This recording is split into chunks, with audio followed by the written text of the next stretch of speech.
नमस्कार। अगर बिहार में एक अच्छी और स्थिर सरकारी नौकरी की तलाश है तो ये जानकारी बहुत काम आ सकती है। आज हम बात करेंगे पूर्व सैनिक अंशदायी स्वास्थ्य योजना यानी ईसीएचएस की एक नई भर्ती सूचना के बारे में। चलिए सीधे मुद्दे पर आते हैं। हमारी आज की सारी बातचीत ईसीएचएस के गया स्टेशन मुख्यालय से जारी हुए इसी ऑफिशियल दस्तावेज पर आधारित है। इसमें कई अलग अलग पदों के लिए आवेदन मांगे गए हैं, तो आइए इसे बारीकी से समझते हैं। अब इन नौकरियों के बारे में जानने से पहले यह समझना जरूरी है कि भाई ये ईसीएचएस आखिर है क्या। तो ये दरअसल रक्षा मंत्रालय की एक हेल्थ केयर स्कीम है जो हमारे देश के पूर्व सैनिकों और उनके परिवार वालों को अच्छी मेडिकल सुविधा देती है। ये नौकरियां भी इसी बड़े मिशन का एक हिस्सा हैं। तो खबर यह है कि बिहार के 5 अलग अलग शहरों में कई कॉन्ट्रैक्ट आधारित पद खाली हैं। चलिए देखते हैं कि ये मौके कहां कहां है और इनके लिए क्या जानना जरूरी है। जी हां, ये भर्ती अभियान सिर्फ एक शहर तक ही सीमित नहीं है। ईसीएचएस बिहार के 5 पॉली क्लिनिकों में अपनी टीम को बढ़ा रहा है, जिससे वहां की लोकल हेल्थ सर्विसेज को और भी मजबूती मिलेगी। तो ये भर्तियां हो कहां कहां रही हैं? ये हो रही हैं गया, सासाराम, भागलपुर, मुंगेर और खगड़िया के पॉली क्लिनिकों में। हर क्लिनिक में मेडिकल और नॉन मेडिकल दोनों तरह के स्टाफ की जरूरत है। मतलब अलग अलग क्वालिफिकेशन वाले लोगों के लिए यहां मौके हैं। चलिए अब आते हैं उस हिस्से पर जिसका शायद सबको इंतजार है कि कौन कौन से पद खाली हैं और उनके लिए सैलरी क्या रखी गई है। तो सबसे पहले जो सबसे बड़े पद हैं उनकी बात करते हैं।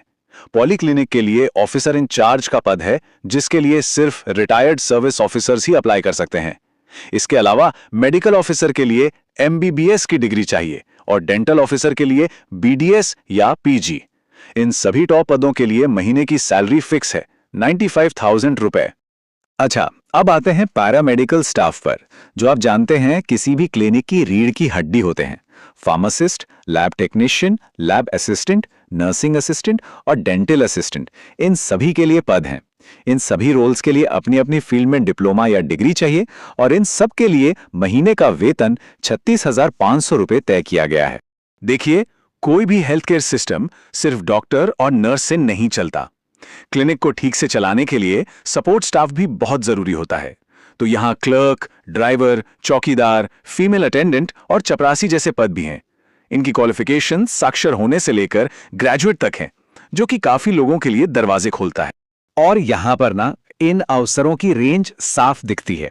देखिए, एक तरफ मेडिकल ऑफिसर का पद है, जिसके लिए एमबीबीएस जैसी प्रोफेशनल डिग्री चाहिए और सैलरी है 95,000 रुपीज।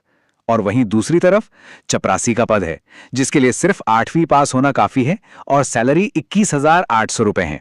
यह दिखाता है कि ईसीएचएस में हर स्तर के काम की अहमियत है। 95,000 रुपये, जी हां, महीने के 95,000 रुपए। ये इस भर्ती अभियान की सबसे बड़ी सैलरी है, जो कि लीडरशिप और मेडिकल रोल्स के लिए है। जो लोग हेल्थ केयर में एक बड़ी जिम्मेदारी निभाना चाहते हैं, उनके लिए यह वाकई एक शानदार मौका है। तो ठीक है, अगर कोई इन पदों में इंटरेस्टेड है तो सवाल उठता है कि अप्लाई कैसे करें, इसका प्रोसेस क्या है। चलिए इसे स्टेप बाय स्टेप समझते हैं। प्रोसेस को ना बहुत सिंपल रखा गया है। सबसे पहले आपको सही फॉर्म लेना है, फिर अपने सारे जरूरी डॉक्यूमेंट्स इकट्ठे करने हैं और फिर एप्लीकेशन जमा कर देनी है। इसके बाद अगर आप शॉर्टलिस्ट होते हैं तो आपको इंटरव्यू के लिए बुलाया जाएगा। अच्छा, अब ये चेकलिस्ट ध्यान से देख लीजिए। एप्लीकेशन फॉर्म आपको ईसीएचएस की ऑफिशियल वेबसाइट से मिल जाएगा। उसके साथ अपनी पढ़ाई और वर्क एक्सपीरियंस के डॉक्यूमेंट्स की अटेस्टेड फोटोकॉपी लगानी है। और हाँ, याद रखिएगा, ये सारी चीजें स्टेशन मुख्यालय गया में ही जमा करनी है। अब कुछ बहुत ही जरूरी जानकारी, मतलब तारीखें और कुछ शर्तें, जिन्हें बिल्कुल भी नजरअंदाज नहीं करना है। ये तारीखें तो कहीं लिख लीजिए या याद कर लीजिए। एप्लीकेशन जमा करने की आखिरी तारीख है 5 फरवरी 2026 शाम 5 बजे तक। और जो लोग शॉर्टलिस्ट होंगे उनका इंटरव्यू होगा 18 फरवरी 2026 को सुबह 10:30 बजे। टाइम पे पहुंचना बहुत जरूरी है। नोटिस में एक बात बिल्कुल साफ साफ लिखी है, इंटरव्यू में आने जाने के लिए कोई भी ट्रैवल अलाउंस या डीए नहीं दिया जाएगा। और यह भी कहा गया है कि सिर्फ वही लोग अप्लाई करें जो एलिजिबिलिटी क्राइटेरिया को पूरा करते हैं। और हां, जिन्हें टीए डीए का मतलब नहीं पता, तो इसका सीधा सा मतलब है ट्रैवल अलाउंस और डीएनएस अलाउंस, जो कि सफर और रहने के खर्च के लिए मिलता है। इस केस में इंटरव्यू के लिए आने जाने का खर्च आपको खुद ही उठाना होगा। तो आखिर में सवाल ये उठता है कि इस पूरी भर्ती का मतलब क्या है। देखिए, ये सिर्फ कुछ नौकरियां नहीं हैं, ये लोकल लेवल पर हेल्थ सर्विसेज को बेहतर बनाने की एक कोशिश है और साथ ही हमारे पूर्व सैनिकों को काम के मौके देने का एक तरीका भी। ये हमें सोचने पर मजबूर करता है कि इस तरह के छोटे छोटे कदम हमारे समाज पर कितना बड़ा और पॉजिटिव असर डाल सकते हैं।